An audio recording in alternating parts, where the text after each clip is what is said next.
right, today we are driving to some random open mic in St. Petersburg, Florida. That's right, I'm back in Florida. I wrote some jokes, which have been on my back shelf for the past 2 weeks. Want to try them out. I'm excited. Let's go. So I did the show last week in Sarasota, and it was outside, and 2 minutes into my set, it starts raining. So they're like, hey, we have to stop your set. I was like, okay, great. And they moved the comedy show inside, where there was a whole different audience. So like this commingling of outside people, inside people. So I just start telling my jokes again. I get on stage, not even the stage, I'm on the floor telling my jokes.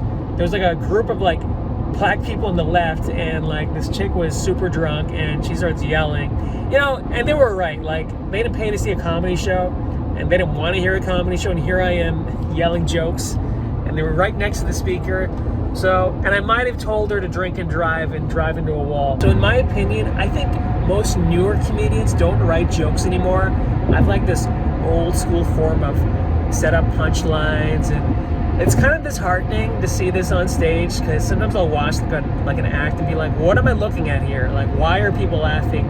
And I can't figure it out. I think your act reflects how you think, and I think mine does that pretty well. So I got here, the light's kind of fading, sorry.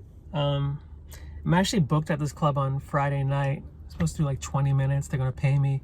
And I was like, well, maybe I should just go to the open mic and work out some jokes in advance. This open mic scene is just, it never changes. Like, I did open mics 20 years ago. The energy is still the same. Just like, I got here early, they put up the list like 7:30. Like, guys who I was clearly here before, like, just like cut me in like a vultures. They just congregate toward this list. I'm just like thinking, guys, who gives a fuck? I mean, seriously? Like, so I signed up last out of the whole group of people. I'm like 15, which is kind of irritating. But I was like, you know what? I'm just here to try out some jokes. It doesn't even matter. Let me just meditate in my car, and so be it. I really do have these moments sometimes, though. I'm like, why am I doing this? Like, why am I doing this? It's not for the money. It's not for the fame. It's not for the girls, obviously.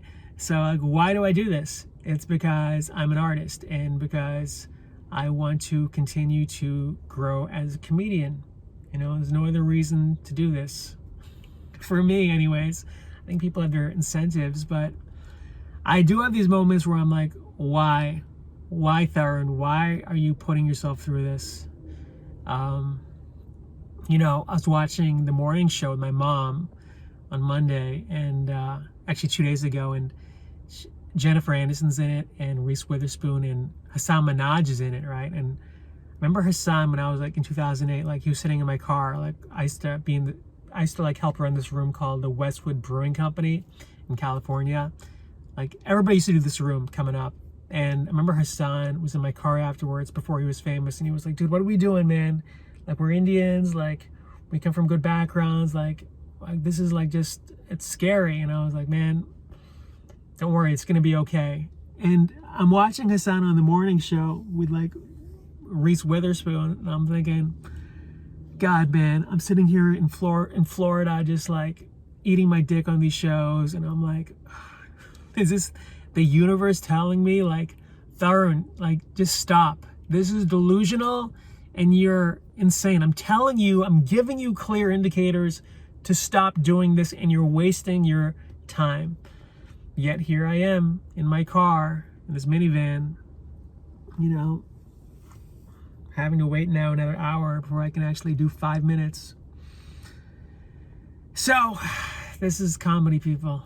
This is it in its purest form. Today at the breakfast table, my parents were like, oh, you know what? They started like showing me girls. They were like, hey, do you think this girl's attractive? I don't know what's going on at home. I live with my parents, obviously. And they were showing me pictures of like girls, like Indian girls. And they were like, oh, I think she's available. And I'm like, I don't want to get married, which is true. And a big part of that is because this is a shit show always. Like, there's no like stability, and like, I prefer having my own free time. Like, I've had girlfriends in the past, and it was just madness trying to juggle this and that. Like, I can't do it. So I was like, I'm not going to get married. I'm just going to be single and do this. Figure it out. Like, whatever happens, happens. I'll go down on my sword. And they couldn't like understand that. They were like, my dad said, well, that sucks. That's what he said to me. He's like, that sucks, as if he uses that word, part of his vernacular. But, you know, this comes down to a quote, which I've said before, like, you choose comedy. It's like you're choosing a lifestyle. You choose money, who you marry, what's going to happen with you. Like, it's really playing roulette. Like, you're gambling with your life. This is what it is. And look, I would do it all over again. I think I would. Nothing can replace the magic of just the excitement of, you know, writing a joke, telling it. You don't know what's going to happen. There's so many twists and turns in your career. And versus knowing exactly what's going to happen the next 20 years. Like, I have a family friend. He's like a professor of finance at Harvard, and he's tenured, so he like knows. He said, I know exactly what's going to happen 20 years from now, and it scares me. I don't know what's going to happen an hour from now. You know, it's exciting. Like, that's the gambler, right? Like Norm Macdonald, rest in peace. Like somebody said, I've been reading up on him, that he was a huge gambling addict, and that's one reason why he took so many chances on stage, because, you know, he was wired to gamble. Like, comedians are gamblers. Like, and gambling with your life, I think it's the highest extreme. There's nothing more, I guess, more at stake, right? Like, your life is everything. And, you know that going in. And I think, you know, comedians have to be at least respected or put in a mental institution, one of the two, for that. Straight up. But, I got my white friend, man. I love company here, man. You know what I'm saying? I just let y'all know it's not too much difference between white people and black people. I just walked into that room for like a minute. I'm too angry for nothing. These comics don't know anything. They're like young people. Like, I was like that when I was 19 years old in Boston. Like, the comedy's pretty much atrocious, I'm not gonna lie to you. But they're just figuring it out. That's where they should be. And like, now I'm like this old curmudgeon, just bitter. But it's made me funnier, I think. It's made me a lot funnier. I'd like to believe that.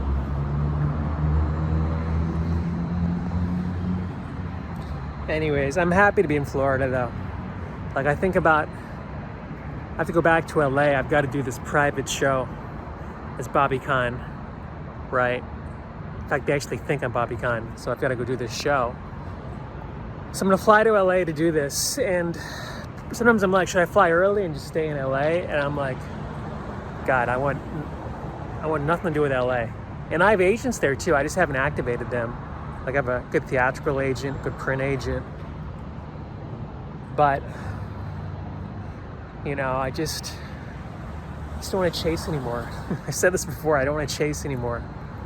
Like, at what point can people just stop chasing this golden ring?